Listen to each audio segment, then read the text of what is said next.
I don't know about you, but when I drive by church signs, I'm always like, I make like very serious judgments about the church depending on what their church sign is. And I have a couple for you guys that are Easter Sunday church signs. So let's see what we got right here. Okay, while you're searching for eggs, Jesus will be searching for you. I was like, oh, okay, all right. We're at the end, we're going to have a vote on which one's our favorite, okay? Let's keep going. It's not about the bunny, it's about the lamb. Okay, I like that one. We just did a lesson on the Passover. The Easter bunny didn't rise from the dead. That's true, okay? Just a matter of fact, okay? Not all superheroes wear capes. Mine wore a cross. I was like, oh, all right, that hits different. That's less funny. That's a little bit serious. Silly rabbit. Easter's for Jesus. I like that one. That was one of my favorite. God loves his peeps. He loves his peeps, guys. That's true. Easter is more than something to die for. That one was a little too edgy for me. I was like, that's a little too gruesome. Don't forget, Judas also left early. For anyone who's going to rush to leave service early today, just be careful. Let's keep going. What is missing from church? You are. Ooh, okay. I like that one. I thought that one was actually pretty good. And then this one has nothing to do with Easter, but it is a serious miracle. No one ever talks about Jesus' miracle of having 12 close friends in his 30s. And I think that's a real thing. And, you know, for those of you who are here for the first time or are looking for community, really at the end of the day, as a church, we really believe that it's not just something that you do on Sunday, but that it's done in community and that it's really about connection and relationship. And it's really about friendship. And honestly, one of the ways that we worship God is through our friendships in the church, through our relationships and the depth and connection. You know, I was just getting some time with Brody this week, and Brody's he's my best friend, and we spent a lot of time as we're helping him move and stuff like that. But you know, during that time, we're talking about our life and talking about our marriage and our parenting and our sin and our temptations, and we're trying to be real with one another because that's how God is worshipped. And it is interesting as we transition to kind of this idea of Easter. We're looking at the book of Acts, and really the book of Acts is the life of Jesus's best friends after he died. And it's really interesting to think about these people that knew Jesus the best worshiped him. That's interesting. Brody, I think, respects me, but Brody also knows everything that's bad about me. I mean, there is no stone unturned in my relationship with Brody. And he likes me, but I don't think that Brody has any temptation to worship me. Zero, right? Like that would be weird. That would be really weird. And yet, these people that walked with Jesus every single day. You know, I live with my in-laws and with Brooke and Brody, and there's 10 people in the house. I can pretend to have it all together for one day. You know, like on Easter, we can wear our Sunday best and we can kind of like try and have it all together. But I can't fool everyone every day, all the time, forever. You know what I'm saying? Like, you know, it's one thing even like you show up at church every Sunday and you can actually fool a lot of people on how you're doing in your life. You can actually kind of play the part. And I grew up going to church, and even when my life was going terrible, when I was living nothing like Jesus, there were so many people in church that had no idea because I knew how to play the part. Like I knew how to do it. I knew how to pretend. Once a week, even for 2 hours on a Sunday, I can rein it in. I can prepare myself, look myself in the mirror and go, okay, make everyone think you have it figured out. And yet these people, these 12 men and the women that were with them followed Jesus every single day. And you know what they said? They said he was perfect. Can you just imagine that? They said he was perfect. And they said he's willing to die for. Now, I would die for a lot of friends, right? You want to say that, right? I'd give up my life for you. There's people that you go, no, I'd give up my life for you. And yet, I wouldn't die to say, no, my friend is God. My friend is divine. My friend is the Lord of all. I wouldn't die for that. And these people, as we'll see, as we look at the story of Acts of these best friends, we're entering the part of Acts where the first couple chapters, everyone is believing. Miracles are happening. People are getting baptized. And it's just good news after good news after good news. And this amazing reception of the gospel. And yet as we transition to Acts chapter 4, things are getting less popular in the timing today. So let's jump to Acts chapter 4, verse 1 and 3. It says, the priests and the captain of the temple guard and the Sadducees came up to Peter and John while they were speaking to the people. They were greatly disturbed because the apostles were teaching the people, proclaiming in Jesus the resurrection of the dead. They seized Peter and John, and because it was evening, they put them in jail. So right here, right, Jesus' best friends, it's not just saying, hey, Jesus is a good teacher, listen to them. What Jesus was saying to the world was becoming disturbing. And it was becoming disturbing specifically to a group of people, the religious leaders at the time. Now, why was the good news disturbing for them? And just to give you guys some context, I don't know if you know this or not, for us now, the idea of heaven or like a life after is something that we think about, like it's kind of if you're a Christian, it's obviously commonly accepted. And yet for the Jews at that time, there was a debate, is there life after the first? Like after this life, is there another? There was discussion even between the religious leaders. The Pharisees believed in a resurrection of the dead, and this group of leaders called the Sadducees, another group of religious leaders, kind of almost think of it as like religious leaders on two different political parties. There was like this political party that had this type of religious leader, and the other side had this type of religious leader. But one didn't believe in the resurrection of the dead. And let's look at some reasons why. Like if you look at Ecclesiastes chapter 9, it says, this is Solomon, and he says, so I reflected on all this and concluded that the righteous and the wise and what they do are in God's hands. But no one knows whether love or hate awaits them. All share a common destiny, the righteous and the wicked, the good and the bad, the clean and the unclean, those who offer sacrifices and those who do not. As it is with the good, so with the sinful. As it is with those who take oaths, so with those who are afraid to take them. This is the evil in everything that happens under the sun. The same destiny overtakes them all. The hearts of the people, moreover, are full of evil, and there is madness in their hearts while they live, and afterward they join the dead. Anyone who is among the living has hope.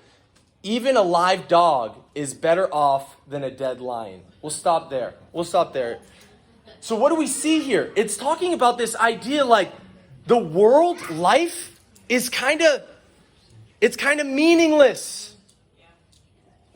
Because there was this idea that if life ends now, then whether you're good or you're bad doesn't really matter.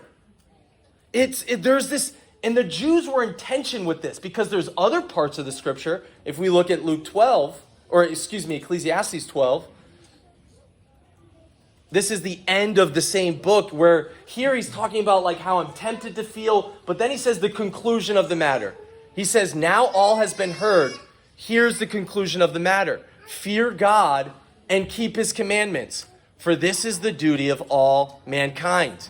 For God will bring every deed into judgment, including every hidden thing, whether it is good or evil. And so it's kind of interesting because you have this one side that's kind of, well, when it's over, it's over. But then this other side that's saying, well, no, at the end of the day, even the hidden things are going to be brought into judgment.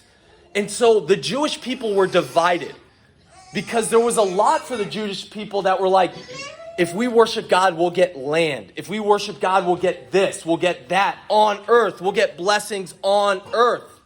But then there was this other side of what happens when we do the right things and life is bad and we don't get the blessings. Is it fair? Is there judgment? And it was this division and this tie. Now, why? So that's why they were offended. But if you go to Acts chapter 4,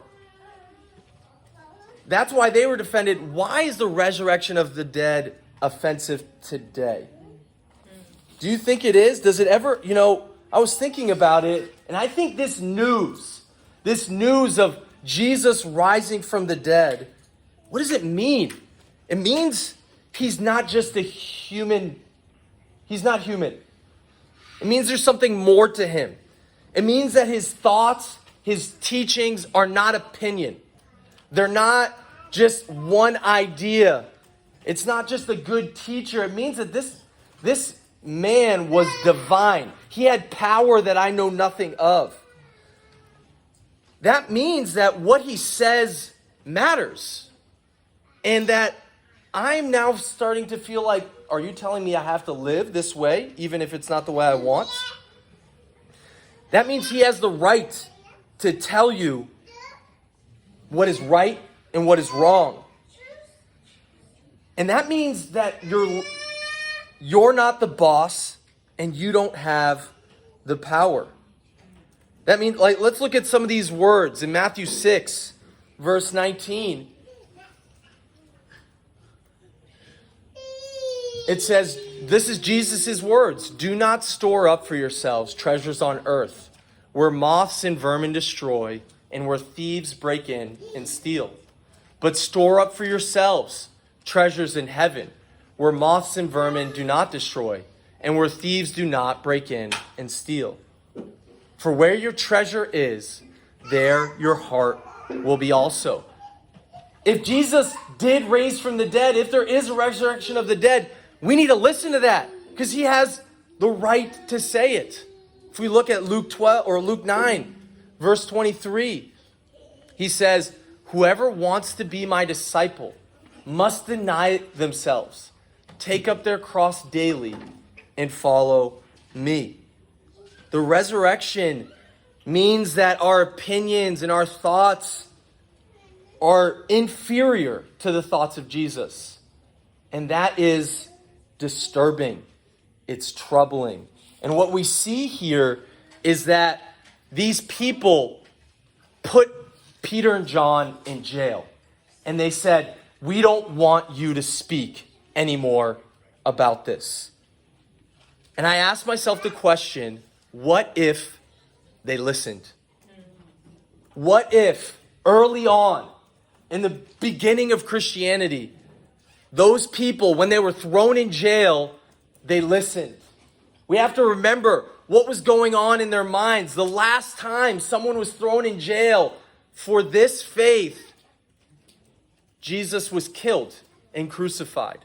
So as they're in jail and they're thinking about what's going to come to us, what's going to happen next, they're thinking about this might be the end. Now, you would think that this is where, if it was fake, if they were just trying to get money or get power, that they would say this it was just a joke. We're just trying to make, we're trying to say that our way is the best way. So we said our leader rose from the dead. No, but don't kill us. It didn't happen. This would be the time for them to deny it. Right. If you look in Acts chapter 5, they're flogged. That means that they had whips with pieces of bone attached to it, flung on their back, and the flesh was ripped off their skin. And they kept preaching. They were arrested. Someone was killed. James was killed with a sword. Someone was crucified. Peter was crucified. Someone was stoned. Stephen was stoned, and they kept preaching. If they were trying to get something on this earth, they would have stopped. Right. They didn't get money. They didn't get women. They didn't get power. They were excluded. They were poor. They had nothing. But what did they have? They had hope in the resurrection. Right. You know, if I could have maybe some strong people, Brody, do you want to help me out? Max, maybe you're stronger. Oh, Max, you think you're strong? Brian, do you want to grab that side of the rope, bro? I'm going to make you a prop. I have to go to the bathroom. Bob, can you help me out? Okay, so I have this rope here. And this is an illustration that... Sorry, Bob, I'm just making you bend down. You know, imagine that this is eternity. And all of this is eternity. But this is the time that you have on this earth. If all you believe is in this, then that changes your life. If all you believe is this is what happens on here, then you live for yourself. You do what you want. Be happy, because who cares? But the moment that you believe in eternity, the moment that you believe in a resurrection, while you're here, what should you be living for? What should you be thinking about? If what you do here determines what happens here, what should your focus here be? Thanks, guys. That's why Jesus is saying, store up on earth treasures in heaven. Because that's what can last forever. And yet, they were threatened, stop speaking, and they didn't. Let's read this part of the story as we continue. So they're put in jail, they talk together, and this is what they say. This is what the men say in verse, if we go to verse 16 of Acts 4. The men want them to stop spreading this news because they're feeling troubled, right? We talked about the reasons why. And in verse 16, they say, what are we to do with these men?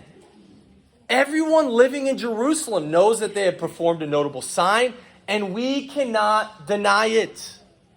But to stop this thing from spreading any further among the people, we must warn them to speak no longer to anyone in this name. Then they called them in again and commanded them not to speak or teach at all in the name of Jesus. But Peter and John replied, which is right in God's eyes? To listen to you or to him? You be the judges. As for us, we cannot help speaking about what we have seen and heard. After further threats, they let them go. They could not decide how to punish them, although they will decide later. Because all the people were praising God for what happened. So what happened here? The people, they couldn't find something to say that was wrong with what they were doing. They performed miracles, but they couldn't deny it. And so, what was their strategy? Their strategy to stop this movement. Keep them quiet. Let's tell them to stop. As long as they stop talking about this good news, it'll fizzle out. But you know what? They couldn't. They said, how can we? We cannot stop talking about what we have seen and heard.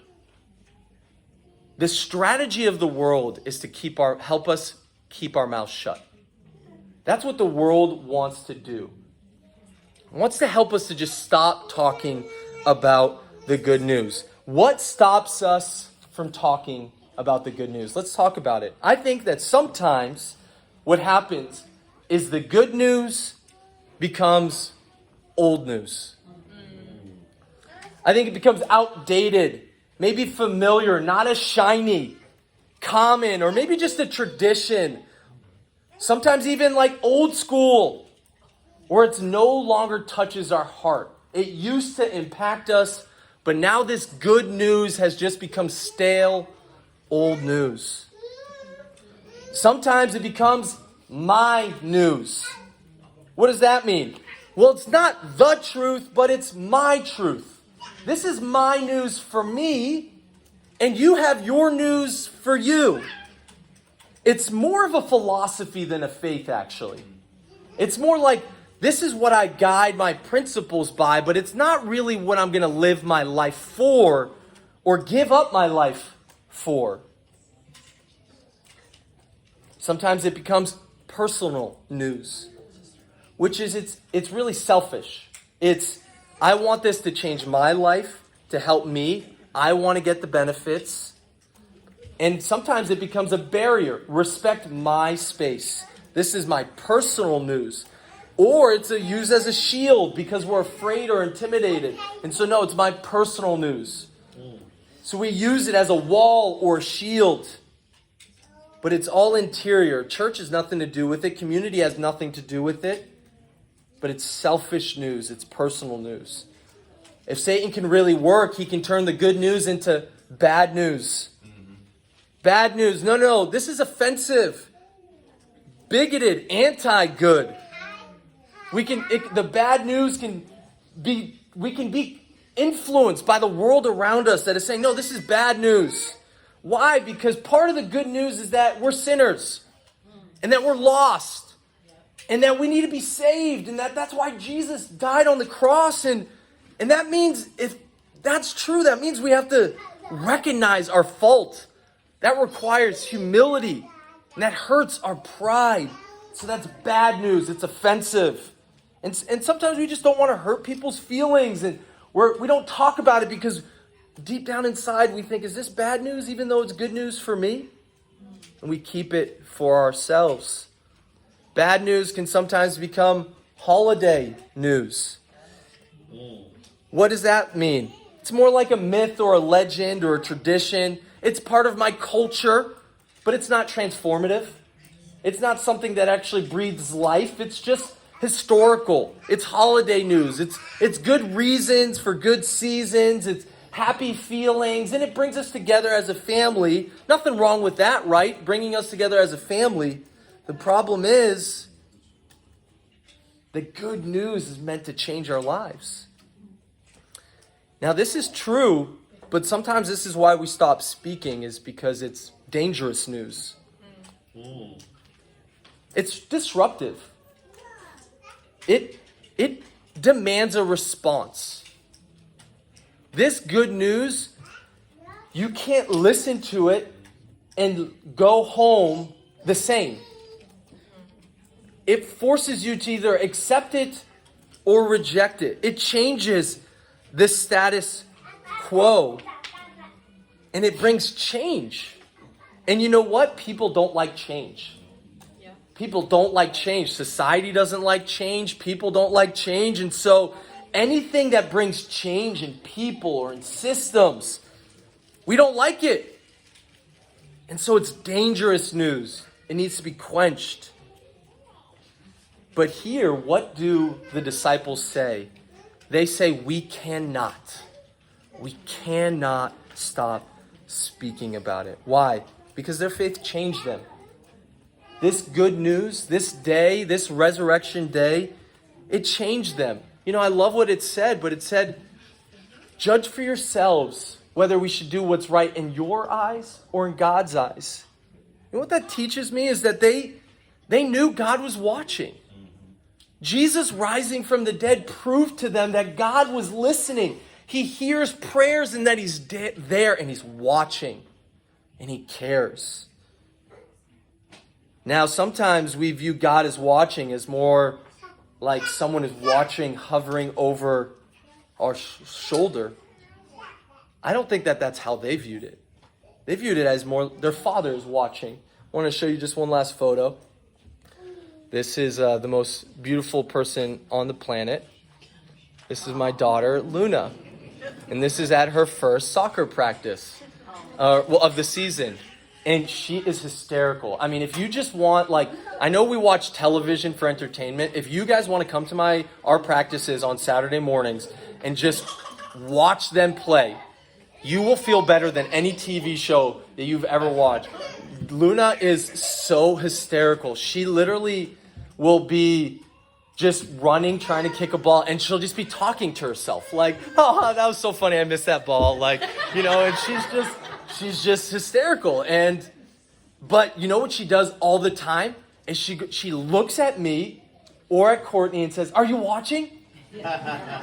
Are you watching? Are you watching? Did you see that? My son does it all the time too, right? Did you see that? Dad, watch. And I think that that's what Peter and John were like with their God. They spread the word throughout the world, this good news, because they believed God was watching. They wanted to make their God proud. They wanted to please him. They didn't care about what people said. They just cared about what God said. Amen. So what about us? Have we stopped speaking? Have we become world-focused instead of heaven-focused? Have we allowed the good news to actually change our lives? Would anyone see a difference? I want to encourage you all to allow the resurrection to not be disturbing news or old news or your news or personal news or bad news or holiday news. Be willing to accept it as dangerous news. But above all, we have to let it be good news. Right. And good news is about sharing it. Let's allow it to change our lives, and let's let it change other lives as well. Love you all.